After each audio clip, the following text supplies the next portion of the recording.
Beneath the calm streets of Canada hid nightmare. Two people, charming young, seeming ordinarily, who would come to commit some of the most shocking crimes in Canadian history. This is the full story of Paul and Carla, how their childhood shaped them, how their twisted relationship hold took hold, and what led them to down a path of unimaginable horror.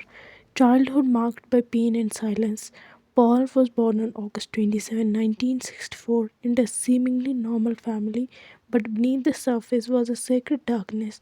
His father was a convicted child monster. For years, Paul was exposed to his father's abuse of young child, a trauma that he never escaped. His mother, Marilyn, was often absent emotionally, battling her own struggles with depression and anxiety. Paul's behavior showed early signs of trouble, cruelty to animals, bullying classmates, and an early fascination with violent pornography. Teachers called him arrogant and cold. Karla Hemlock was born on May 4, 1970, raised in a loving, stable household. The youngest of three sisters, she was bright, popular, and athletic.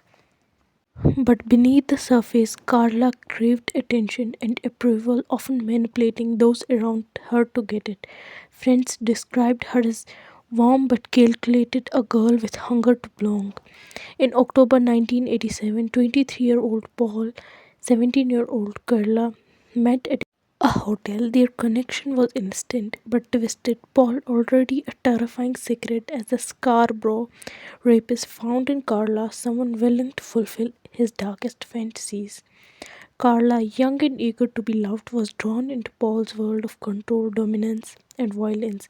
Their relationship blurred the lines between love and cruelty, a dangerous dance fueled by fear, desire, and manipulation.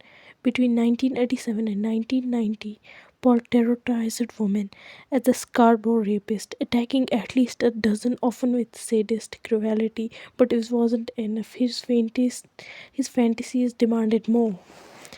In December 1990, Kerala's 15 years old sister Tammy visited their home. She was drugged, sexually assaulted, and died in their care. Her death officially ruled accidental, but the truth was far darker. Rather than stop, the couple's crime escalated. A 14-year-old was abducted, tortured, and murdered in 1991. Christine, 15, she met the same fate in 1992. Both girls lured by promises, betrayed by two people they should have trusted. Psychologists say Paul Bernanda exhibits classical signs of psychopathy, no empathy, manipulative charm, a hunger for power and control, and sadistic sexual desires fueled by one violent pornography. His childhood exposure to abuse wrapped his understanding of relationships, love, and boundaries. Carla Hemlock's role is more complicated. She portrayed herself as a victim, fearful and concerned, but videotapes later surfaced showing her active participation, even enjoyment in crimes. Experts believe her dependent personality traits combined with a desire for approval and fear of abandonment trapped her in a toxic dynamic with Paul. Together, they became a feedback loop of escalating violence. Paul the predator, Carla the enabler and partner in crime.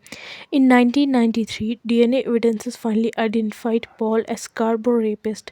Carla, fearing the death penalty, struck a deal, a controversial plea bargain giving her 12 years in prison in exchange for her testimony against Paul. The deal outraged the public when video evidence showed her enthusiastic involvement. The justice system was forced to reckon within its own limits. Paul was convicted in 1995 of first degree murders, sentenced to life prison with no chance of parole for 25 years. Carla was released in 2005, changed her identity, disappeared from public eye. Paul remains behind bars, a chilling reminder of human evil. Carla lives quietly, a haunting question mark. Was she victim, villain, or both? Their story forces us to face uncomfortable truths, how childhood trauma shapes us, how love can be twisted into control, and how evil can hide behind the faces of people we think we know.